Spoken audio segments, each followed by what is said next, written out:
Where in the world is excellence depicted or defined by how much English you speak? Who speaks the bigger English? Who use the bigger words? That's what we do among ourselves. Even sometimes Nigeria teams, they speak better English than Ghana. Tell me that it's not a slave mentality to be fighting over somebody's language who speaks better. Of course, English is done good because we can all speak and understand each other. And something to fix the country is to change the language. It's not a language issue. It doesn't matter the language you speak. If you have a renewed and a refined mind, you will function good. So to some extent, for us all to have a common language is okay.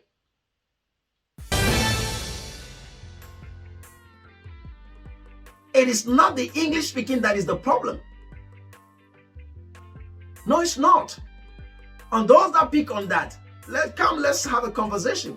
And I can convince you it's not a language that is the problem. Actually, we should be thankful that, okay, commonly at least 80% we can all understand ourselves, because by virtue of the exploits of the British monarch, we can all speak the same language. But not to take that slave concept of thinking that speaking English is the demonstration of excellence. No, it is not. It takes performance, delivering, acting smartly to define the wisdom of a person, not the amount of English you speak. And we are there fighting each other, marking each other. I remember when I did some video, somebody came telling me, I use a word, he's marking my grammar. Go on and mark my grammar. How many people mark the grammar of Chinese people? How many people mark the grammar of the Indians speaking English? Nobody even questions their accent. But we are there questioning our accents. I've never tried. I mean, somebody told me my accent has changed. I'm wondering, how did it change? Because in my mind, nothing has changed. I've tried not to change anything. No, I don't have to. What is communication? Speaking clearly for somebody to understand you. That's all it is. So let's come up with all these things and get dirty and do the job and build a country. For instance, there's nothing wrong. Of course, we are in a global village now. Tell me it's not a mentality issue. Look at the number of Ghanaians that are supportive of the English Premier League and yet don't even know the teams in Ghana. Yeah, there's nothing wrong. It's a global village. You would like things abroad and all over the place. But how do we patronize the Ghana League? Actually, we always just copy. We call it Ghana Premier League. That's what we call it too. Whatever. Tell me it's not an issue with our mind.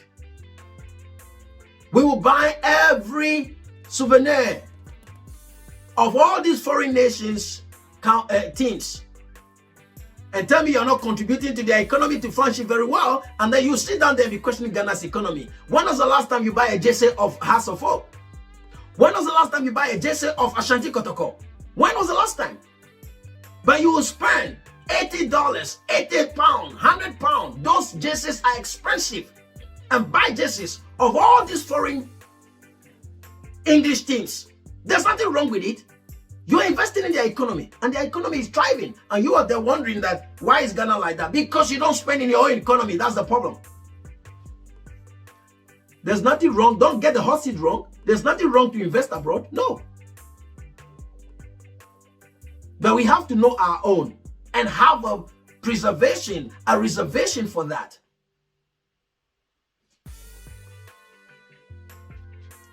The Western or the outlook of what Africa is. Some of us, we have accepted it. The definition of how nothing good is in Africa. Yet every resource required for the beauty and glamour that we see abroad comes from Africa.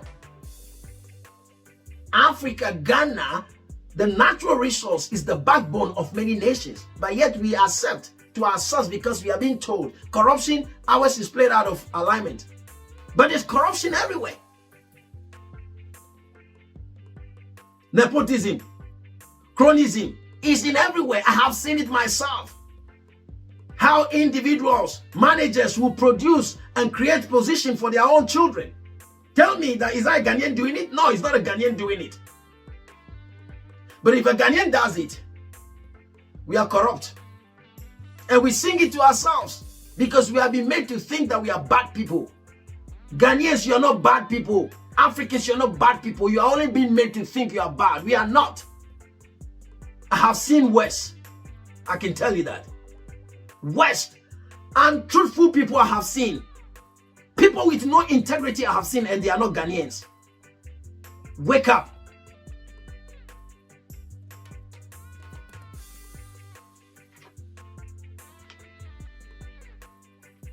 If you stand for nothing, you fall for anything.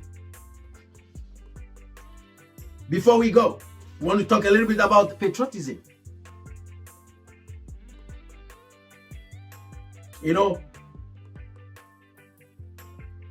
Professor Kwesi said something a while ago, the gradual erosion of our human rights. And we want to say the gradual erosion of allegiance to country and people. Check yourself. When it comes to country and people, how do you behave? Where is your patriotism? Where is your allegiance? It's in our mind. Once it benefits us, we're good. We don't know what is the indirect benefit. And if our political leaders should participate with the mind of indirect benefit, most of the roads will be built. What do the Hussid mean by the indirect benefit? Not because the money is sitting in your account, that's the only thing you see as a benefit.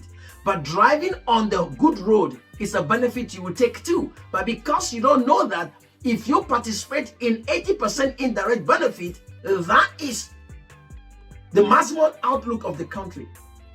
But you only want to see that you have 1 million in your account. Most recently, one of the ministers that is now in the tabloid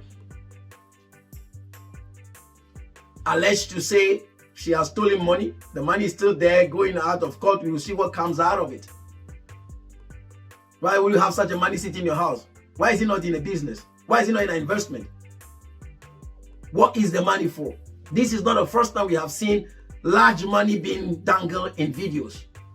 A guy was even killed one time ago, or they said he's killed or something happened to him strangely when he brought a video out of so many million money. Tell me these are all not mentality issues. They are all mentality issues. It's in the mind of the people doing what they're doing. Where is our patriotism? Where is the ideals of Dr. Kwame Nkrumah and co? Tete Kwashi? If he's a selfish man, he should stay wherever he was with his cocoa and then develop himself. But he brought it to Ghana because of patriotism. And that we've been eating for a long time. I say we, not we necessarily. Some have been eating it for all these years. And even now, we are refusing to fix the destruction going on by virtue of Galamsey. We have politicized it. But that has resulted in a reduction in the very cocoa that Kwashi brought. Tell me it's not a mentality issue. To politicize, to make it a partisan point against each other once our waters are being destroyed. Tell me it's not in the mentality and mindset of our leaders. They don't care. Look at our waters.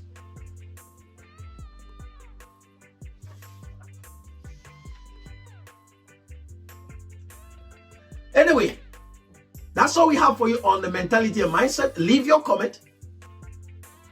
Forward the video to Ghanaians, all interested parties, that to fix the country is to fit our mentality and mindset. The way we do things is in our mind. We hope we have provoked your thought enough to begin to refine and consciously, these things don't happen by accident. Consciously work on your mind to do differently for country and people and yourself. Having in mind indirect benefits is there too. Not only when you are paid into your account, but when you drive on the good roads, you use less fuel. You go to the hospital, they can care for you. You are benefiting from that contract that you have allowed to go ahead without the need for you to steal any of the contract money. to have a recreational center built in your locality, it's all stemming from the fact that we have districts with corrupt individuals that will siphon all the project monies and nothing happens. Look at our districts. I've known some of them. Some of them I grew up in them. And I went there and I'm realizing that the place is worse than it was. Why? Where is the development funds? What are they used for?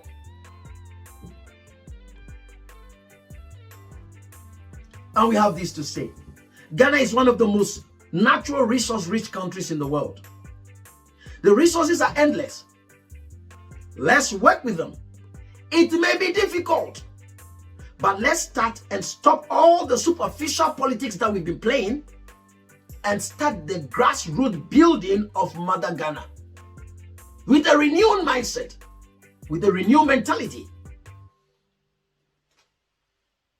Ghana has been exporting natural resources for all these years, and we are yet to feel it at the length and breadth of Ghana.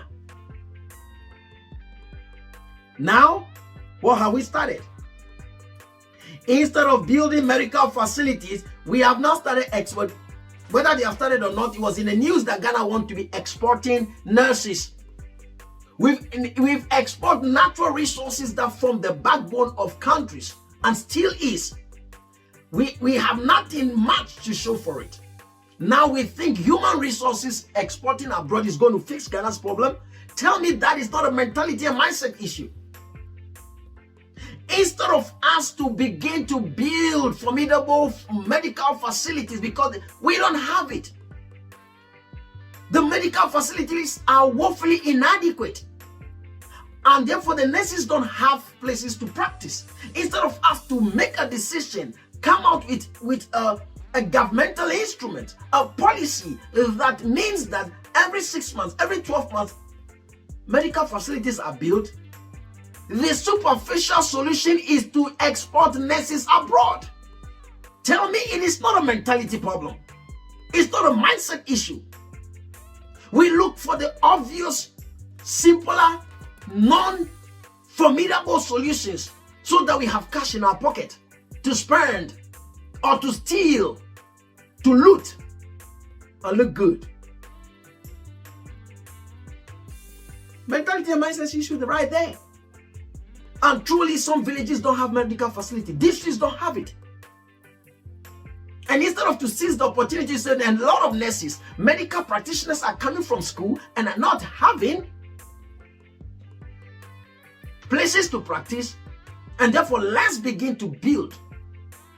Use our natural resources to engage with international, available, tested and proven medical means and bring them in. We are exporting our nurses, or we want to export our nurses, and we are proud about that. It's in our mind.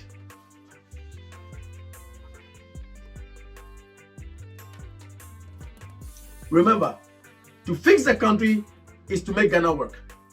To make Ghana work is to do things differently.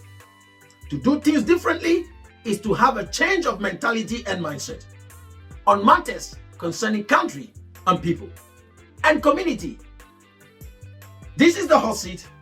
I'm your host, Aim.